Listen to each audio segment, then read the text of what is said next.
Wait a second, is that the Netherlands already unified in the 1400s? That's right, boys, it's time to play tall. Today we're showing why the Dutch are the best nation to play tall in Europa Universalis 4 with some insane new strats that completely overhaul the meta. So make sure to leave a like. If we get 4,000 likes on this video, I'm going to be doing the second part where I'm going to show you how to get 0 mana per dev click as the Netherlands. That's right, you will be able to infinitely click that development button because it costs basically nothing. And if we get 5,000 likes, well then I'll start doing the next part of the campaign as soon as we reach the 5,000. So if we get it today, I'll do it tomorrow then, but probably not gonna happen, so just saying. And do make sure to also subscribe. I am trying to get to 130,000 subs before the 20th of May, which is a very special day for somebody that I love a lot. So help me out, and I promise I'll give you only amazing content in return. In 1444, the Dutch start in a very precarious situation. Brabant, Holland, and Flanders all start as a junior partner of the Burgundian crown, led by Philippe III de Bourgogne, father of Charles the Bold, who could not even afford a plane ticket to get hair implant in Turkey, because that's why he was called the Bold, clearly. Let that not fool you though, as the Dutch, regardless if you're playing as Flanders, Holland, or Brabant, it is extremely easy to get your independence. Most times you just check whatever rivals the Burgundians have, and you're likely going to be able to get your independence supported by these rivals. In my case, the French and the English would support my independence. Take note though, sometimes it's the Austrians and the Castilians, sometimes it's the Aragonese, sometimes it's the Danes. I personally like it when it's the Austrians and the Castilians, or just Austrians, because that way if they conquer provinces in the lowlands here, they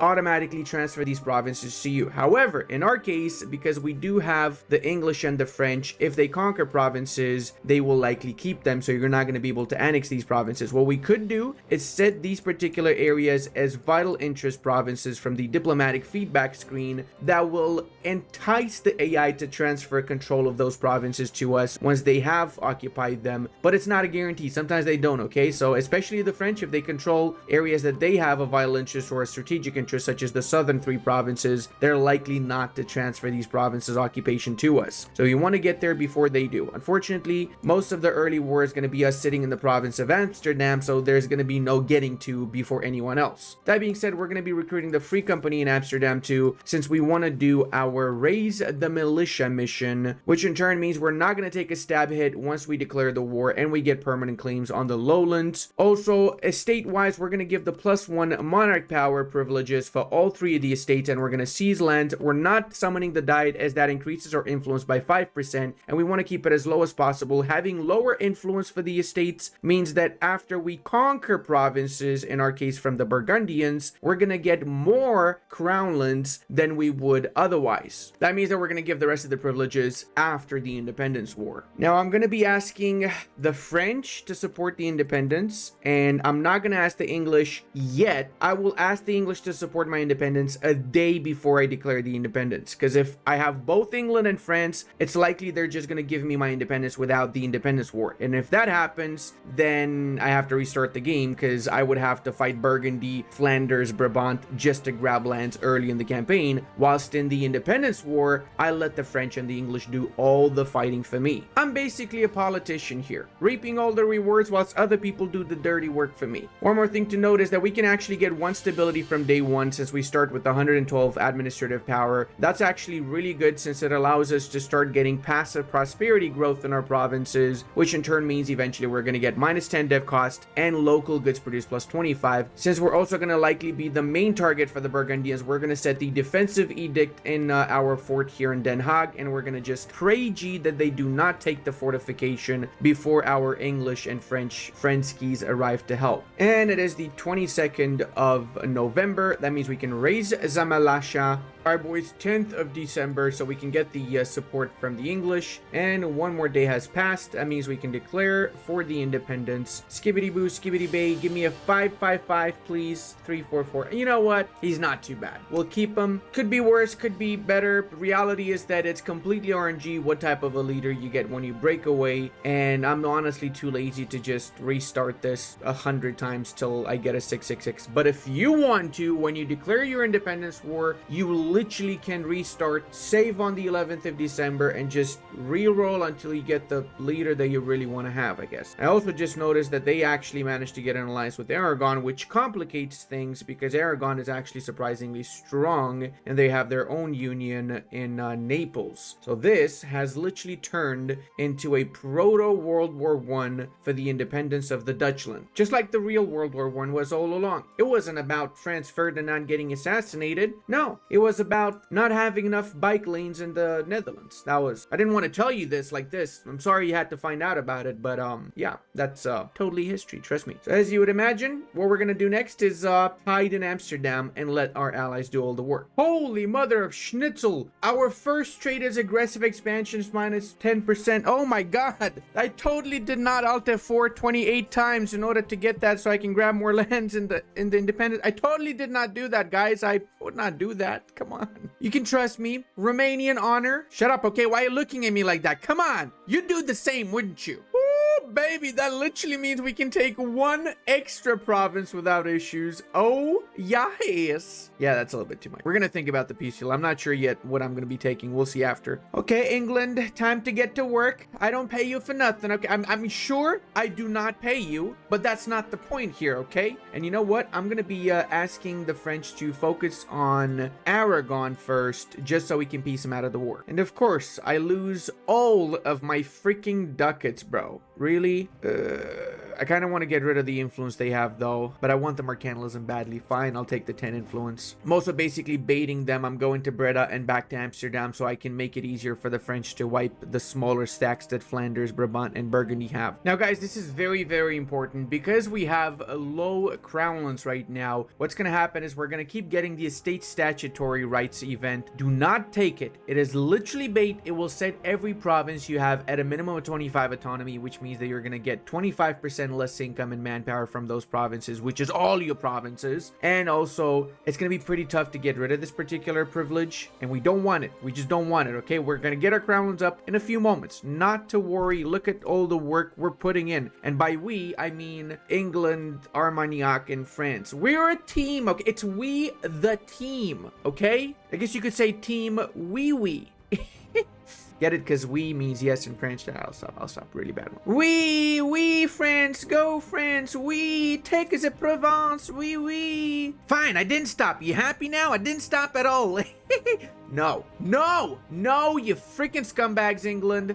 I knew it, bro. They have vital interest in both of these provinces, so they're going to try and take them for themselves. That sucks pee-pee, not going to lie. All right, they're about to crack the capital, so we're going to go to Saxe-Lauenburg and actually do something. The big sad part is that we don't actually get much from these peace deals. Despite us doing all the heavy lifting and sieging down Saxe-Lauenburg, we literally just get 0.5 prestige, because overall majority of the work has been in fact done by the English and the French, to be fair. Whoa, boys, we're doing all the heavy lifting here. Look, we actually took a fort by ourselves. Oh my god, we are literally what could they even do without us? You know, it's all because of us that we gained the independence. Also, one big of an issue is that our capital was actually sieged down for a while, which meant that we accrued a lot of war exhaustion, so we will have to use some of our diplo power to lower the war exhaustion, because it's pretty bad because of that. Looks like the French cannot even defend their lands though. We're gonna have to go in the south and help them out as a great ally that we are, clearly. Actually, no, screw the French. I'm gonna siege down Luxembourg.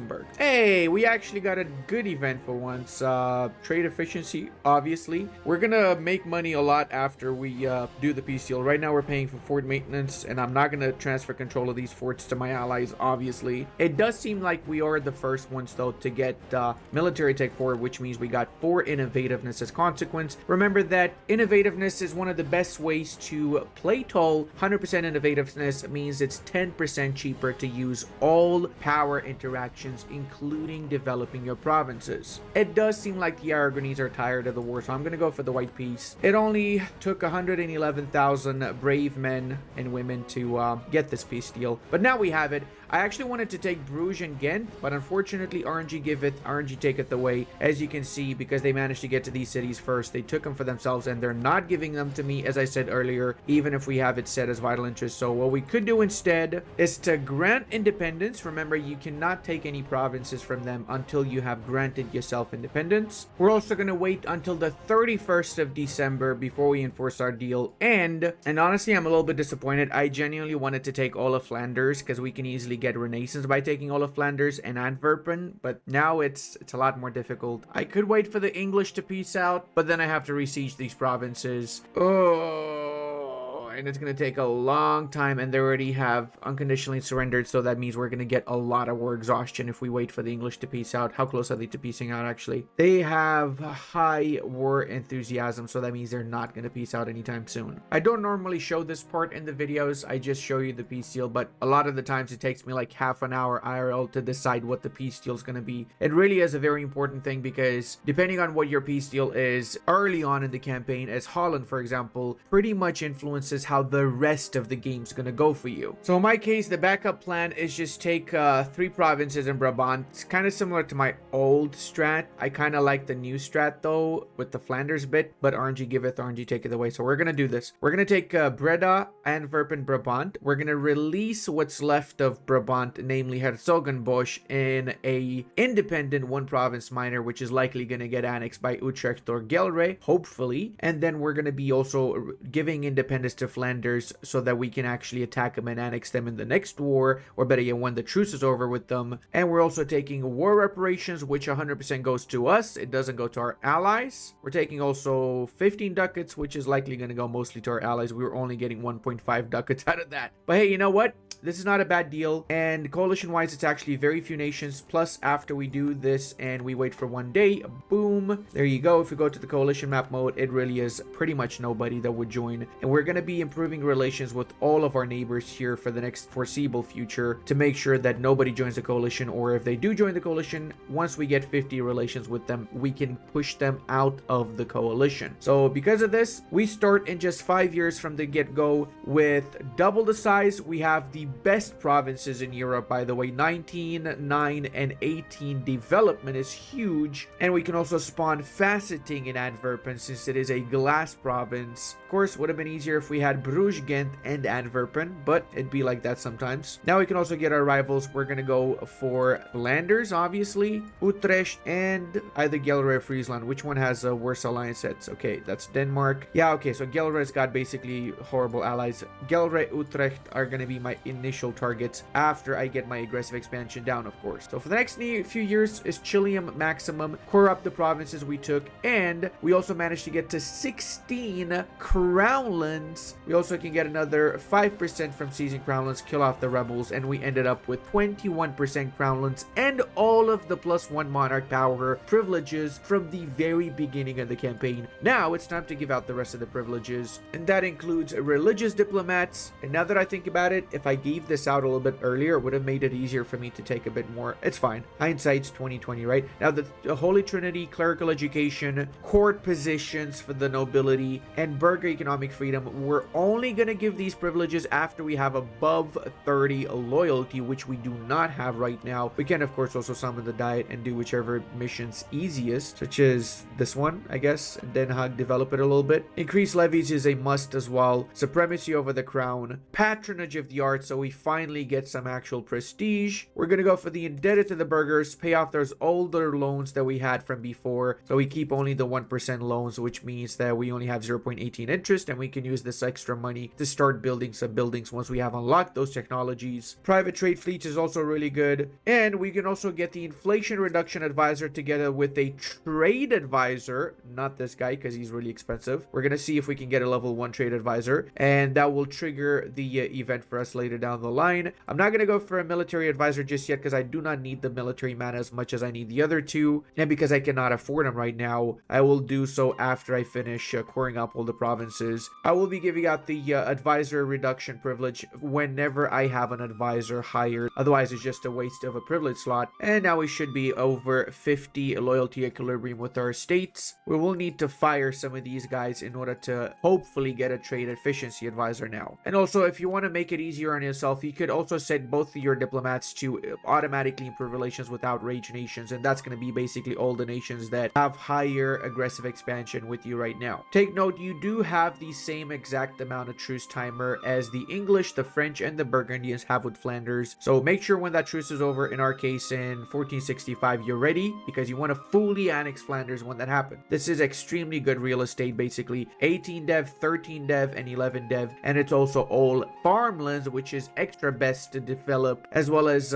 it spawns renaissance really easy in Flanders, one of the special provinces that spawns renaissance faster than most. So the English have canceled their alliance with us, but we still have good old France to rely on, and I feel like the French are the good guys here anyway, so you know, we can trust the French, right? That being said, we do have a little bit of a coalition that has formed. It hasn't triggered yet, and I've allied every OPM and their mamas in order to make sure we win a potential war if the coalition actually triggers. In fact, you know what? I'm gonna ally even more OPMs just because I can. Take note, Brittany is a OPM, okay? Well, that should be enough to fight off any coalition. Now our diplomats are gonna be strictly improving with our neighbors for the next 10 years or so until we're ready to attack anybody else. All right, now we're gonna be making these territories into full states, pay the extra admin costs for that, and more importantly, lower the autonomy in these newly conquered areas, because if we don't lower the autonomy, then we're not making the most out of these provinces. Honestly, one of the most important things to do in your game, and something that I noticed a lot of players forget to do, is lower that autonomy. Also, we're going to be building ships because we need to have a massive trade fleet, and I actually forgot to send my units to protect trade in the English Channel. That should be an actual priority from day one. Get an admiral too. It's got 2 maneuvers, so that's pretty good. It means we're going to get a little bit more of a boost. We're going to go from 15 to 20% just by assigning our ships. Also, we have a much higher land force limit now, so we can recruit some more units. 1 and a 2 and a 3 and a 4. You want to stay at your max army force limit at all times if you have the economy for it. There you go, boys. We improved relations with Cologne, and now they have left the coalition against us because they're happy. They're not outraged anymore. And the same goes for Munster. The smaller the coalition, the easier it is to get everybody out of it eventually. We're also able to maintain all 3 of our advisors and still make a profit, all because of that juicy trade income we're having from the English Channel. So as the Dutch, you really want to double down on your trade. That means build as many barks as you possibly can build. We're also going to be selling off the 3 transports that we have, and we're going to be building more barks because end of the day, trade is exactly where our income is coming from. Okay, I've fallen for this bait way too much. I am not going to get the general with the 100 army tradition. I know he's going to have like 0 freaking pips. I swear, it's happened way more times than I'm happy to admit. But I mean, again, if you want, you can always just save the game,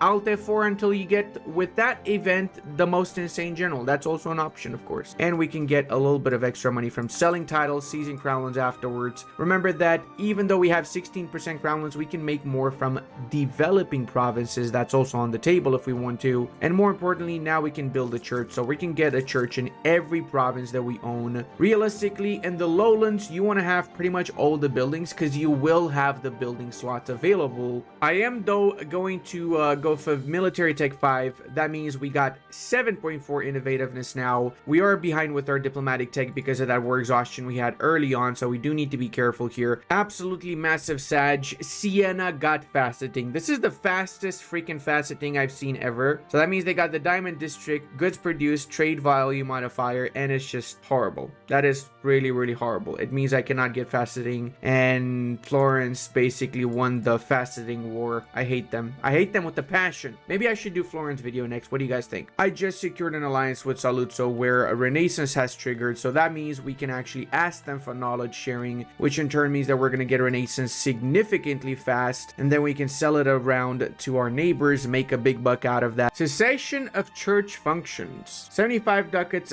We lose another 15 national tax. Yeah, no. We're going to go for the stability. Yes, please. Now remember, guys, we built a church in every one of our provinces, so giving out development of temples privilege means that we get minus 5% development cost reduction when we develop provinces that have a church, church, and also we can give now the clerical education, plus we can double down and give religious cultures that gives us more tax, production, and manpower out of our provinces that are Germanic or accepted cultures. It does cost 5% crownlands, but it's actually worth it. We can get our crownlands back from a little bit of extra war or just developing provinces more. The knowledge of Renaissance has also been spread to our lands by Saluzzo, so that means we can now accept Renaissance, or better yet, embrace Renaissance. Now, embracing Renaissance means it's going to be cheaper to get our technologies, but more importantly, it means that we can make massive amounts of money by offering Renaissance to nations that don't already have it. For example, if I was to give Renaissance to the Poles, I'd be getting massive amounts of money from them, and we managed to unlock our first idea group. Now, because we are intent on playing Toll, we're going to go for some playing Toll ideas. This is a little bit more debatable. With the more recent update for EU4, playing Toll is not as straightforward as it was before,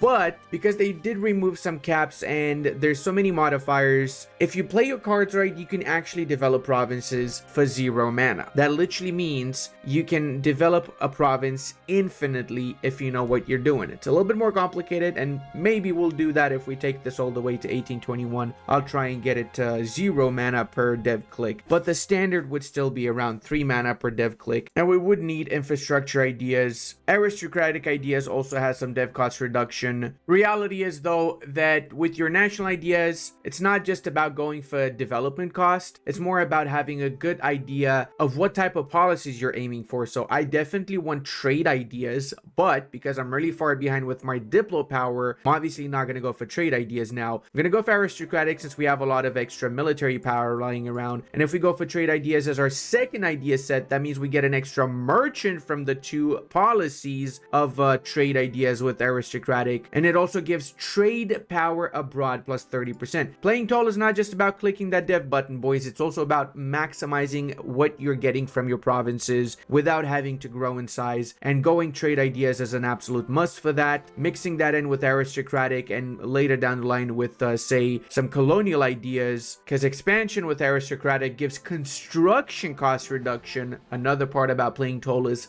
building stuff cheaper, or even exploration ideas if we want to have that massive colonial empire is the Dutch in the second part of the campaign. It also gives 20% manpower, so despite being smaller, we would have manpower on par with superpowers because of our policies, right? Now we do want to start currying favors with the French because we will need to exchange some favors in order to get them to help us in the next war against Burgundy. All right, we've been improving secretly with the Poles because we want to get an alliance with them. We want to have big friends to the east, and the Poles have the Lithuanian Union, so they're definitely the biggest friends we can get. But we also want to get an alliance with Savoy because Savoy does not like the Burgundians, and I'm pretty sure they would love to grab some lands from Burgundy when we do decide to go to war with them again. Why do they have a Trastamara on the throne? I just realized.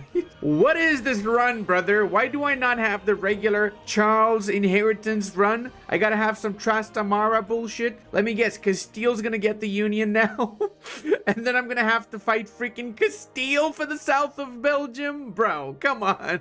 Now guys, we are okay with our technology. We could technically go ahead of time with all 3 of our techs and get that extra innovativeness, or we can use some of the spare admin power especially to start expanding infrastructure. Expand infrastructure is one of the most underrated and most important things you should be doing in order to play Toll, because expand infrastructure costs 50 admin. You can do it every 15 development in your provinces, so at 15, 30, 45, 60 and such, and it does give some insane bonuses. Check out Den Haag after this. We went from 36 to 29 per development click, significantly cheaper than it was before. Plus, if we get, of course, the encouraged development, it's even cheaper now, down to 24 already without any idea sets unlocked. So using up a little bit of your admin to expand infrastructure early on in the campaign is honestly not the worst idea. I'm going to expand infrastructure pretty much in every single one of my provinces that is above 15 development, just so I can reap the benefits, because it's not only the development cost, but of course there's a lot of other things that come alongside it that make us get more money out of our provinces, lower the autonomy faster in our provinces, get more trade power, goods produced, faster building of ships, which we need because we're a ship-faring nation, population, more manpower, tax, etc, etc. It's just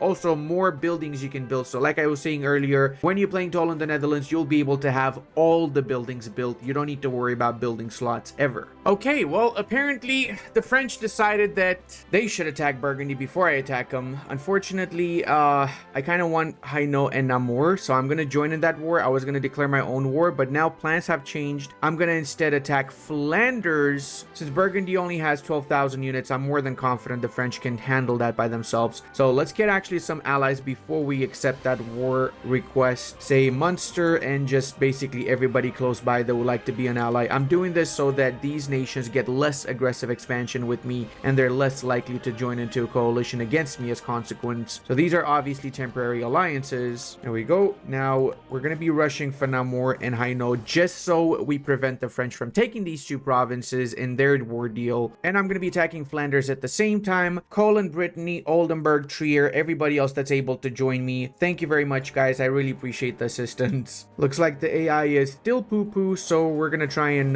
wipe out Brabant's army whilst we can here since they did not merge with one another. Apparently Flanders is interested in sieging down my allies and I'm actually okay with that. The Flemish war was a lot easier than I expected it to be. The Burgundian war is still ongoing. Apparently they have a lot of opium allies, which is apparently a little bit of an issue for the French, but hey, it is what it is. Now that being said, we are getting a tiny bit of a coalition after taking all these provinces here, so people are not happy, but you know what? Look at this face. Is this the face of someone that gives a schnitzel? It's not, okay? It's not. That's the reality. I do not give a single schnitzel. Now, we can do unification of Holland now, which will lower aggressive expansion by 10 with all imperial princes, and that's actually why I don't give a schnitzel. And also, I know what you're thinking. If you took Herzogenbosch in the war against Burgundy at the start, you could have done this. Yeah, I could have. I just realized that now, okay? Shut up, bro. Shut up, okay? Just be quiet right now. All right, now we can also do in Flanders field, which will make the province of Antwerpen Dutch, or we lose 15 years of separatism in all Flemish provinces. Meh,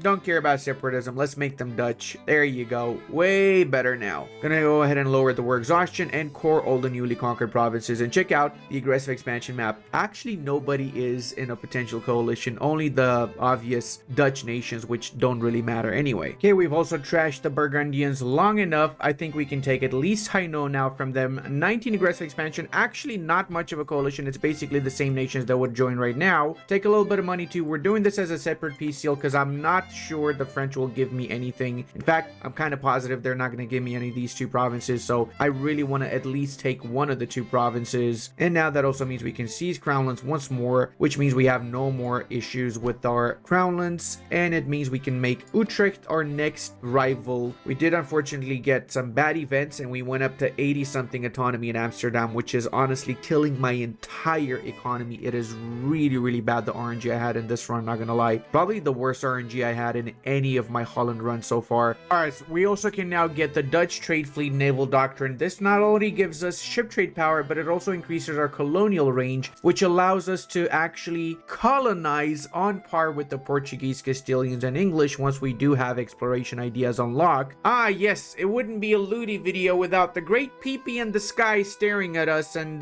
gee, I wonder, is it an omen? The end is nigh. The economy, you fools.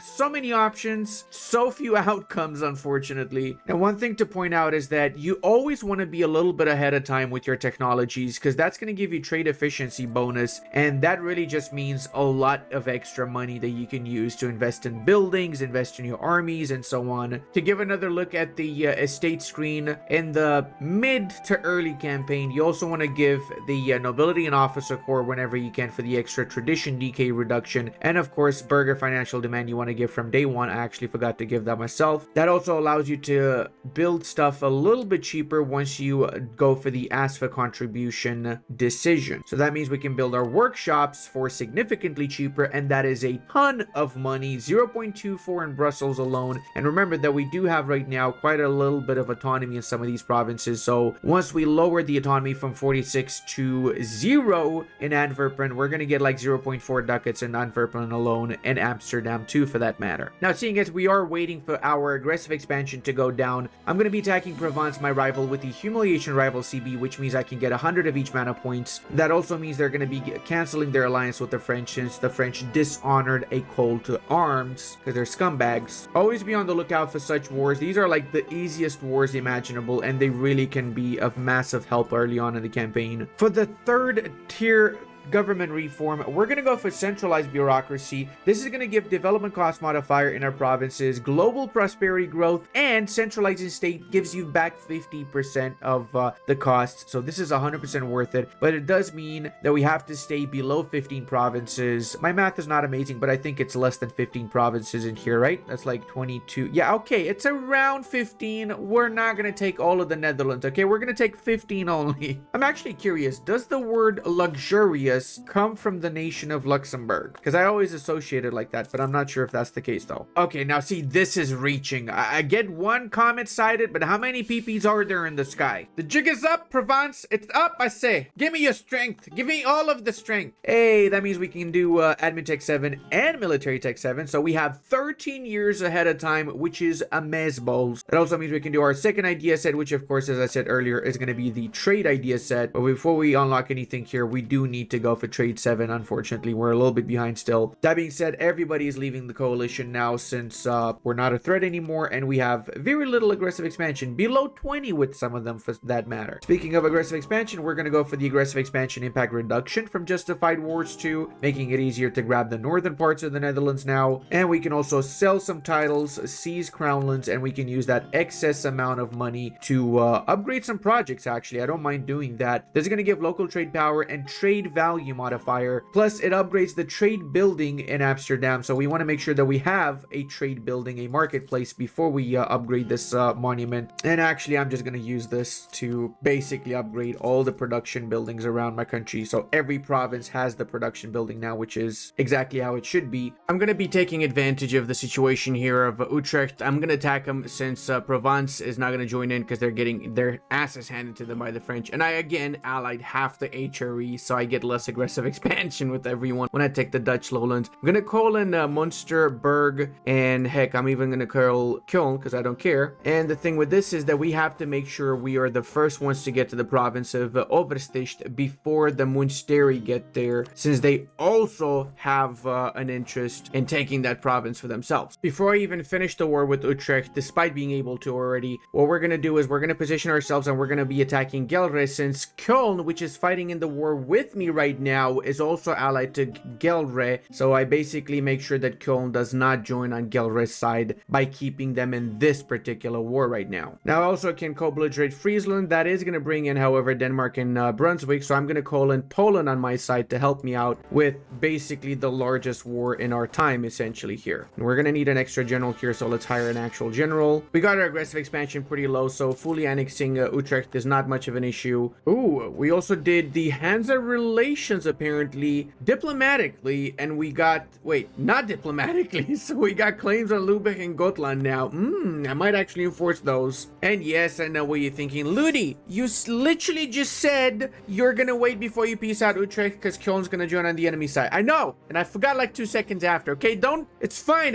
these things happen, all right? Come on, I'm human only. Maybe, you'll never know. Maybe I'm not human. Maybe I'm from planet Shkabadaboo. And I'm here to make you all subscribe to my channel. Just hit the subscribe button. Come on, bro, just do it, man. Why are you not subscribed? Are you watching this video? You're at this point in the video and you're not yet subscribed? Why? Why must you hurt me like that? Well, would you look at that? An actually manageable coalition by puppeting Friesland. That being said, we do have to improve relations with them. They pretty much hate our guts right now. Speaking of hating and guts, Dortmund is going to be the guts of Münster, which has technically unified the entirety of the North Westphalian state now. See, I'm such a great ally, I even give them lands for free. I'm also going to get a brand new flagship. It's going to be a light ship, and we can get fleet morale plus 10 as a unique Dutch ability. Plus, I'm going to add to it ship trade power per ship and fleet fleet movement speed. We're also going to get some more barks too. Even though I'm going over my naval force limit, it is still worth it, 100% worth it. Probably going to go up to 50 ships. And La Piece de Resistance, the last province that we need. Wait, actually, no, we need East Frisia. No!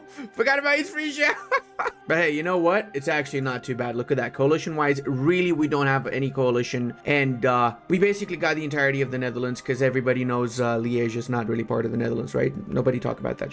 Oh, wait. Actually, I can diplomatically vassalize Oldenburg. So then we can do the mission because that means it's all the provinces owned by me or my vassals.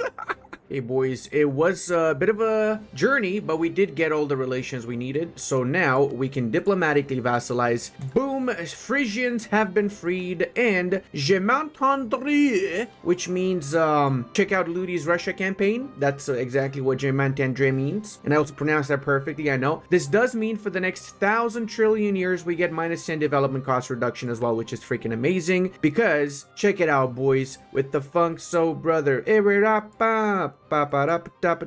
we can actually form the Dutch nation now. All we need to do is be at peace. We're not, because Savoy asked us to join their war against the Luto, so we gotta wait for that a little bit. Speaking of amazing, let's continue to build some more courthouses. We got all of our churches. I think we're just missing, actually we're not missing any of the workshops, are we? We have them everywhere as well, if I'm not mistaken. Plus, we don't need to have Diplo relation issues anymore because we can get +2 Diplo relations from strong duchies privilege. So that means we can actually get one more ally now. We're also going to be diverting trade from both of our subjects here, which means we now have 63% of the trade node here. And we can actually get more if we upgrade the center of trades too. There you have it, guys. We don't have a war anymore, so we can now form the Deutsche Nation. This is going to give us a lot of extra missions and such. Before we do any of that though, I want to show you guys something really cool, right? So if we change over to encourage development in the south here, it literally cost us 16 to develop the province of Bruges, for example, 18 to develop Rigel, 20 to develop Ghent. It is actually insane. This is the early stage of playing toll, by the way. As we progress and we unlock more modifiers, it's going to get even cheaper. So for example, once we get this center of trade level 3, it's going to make it even cheaper to develop these provinces. We just need to save up some money, but of course I'm going to invest a little bit more in my buildings. We can save up later. Saving is for the wussies, okay? But yeah, just pointing out that it's insanely cheap, so we can just develop this a few times, get it up to say 20 development. Of course, we want to expand infrastructure. I kind of forgot to do that, so I wasted a little bit of mana points, but it's not the end of the world. There you go. So we can say get all of these provinces to 20 development for now, or 25, 30 development, and that's just in the 1490s with little to no mana required for that. I'd say this is a really good campaign already. I want to actually continue this because this is where the fun begins, the 1500. I'm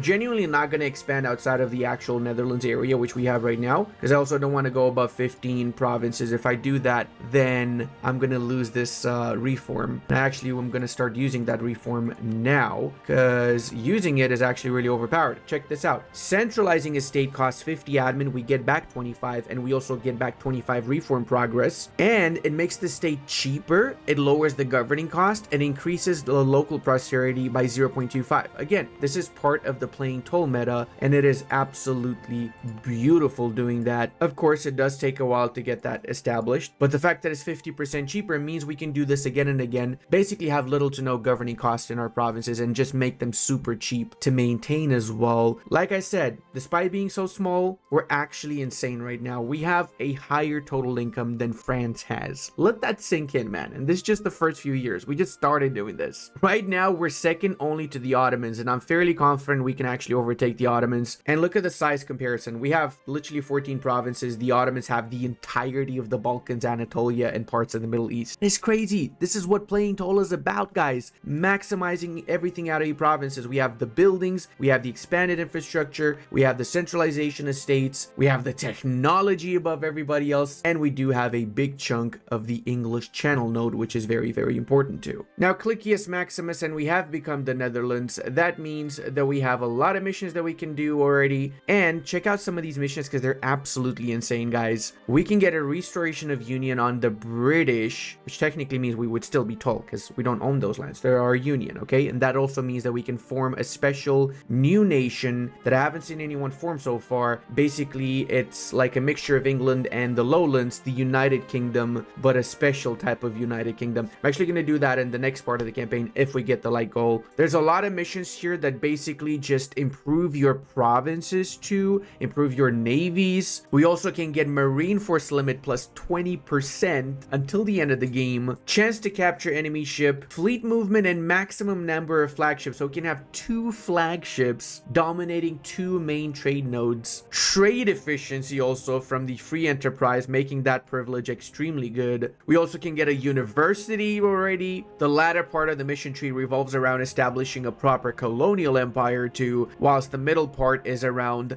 making the lowlands the easiest to develop area in the world. A lot of university, actually 2 universities you can get. Tons of innovativeness gain as well. You flat out just give development in provinces. You gained a second golden era and can even get minus 2.5 all power cost, which is why, as I was saying earlier, as the Dutch, you can actually go down the path of 0 mana per dev click by the end of the campaign. That's in the 1800, of course. So that's if we get the 3rd or 4th part of this campaign, obviously. I have to say, this is really fun. I'm actually really enjoying what they've done and the changes they've made to the Netherlands and the Dutch areas in general. I hope you guys enjoyed them too, and you learned something from this video, hopefully. If you did, don't forget to subscribe, and I'll see you guys in the next one.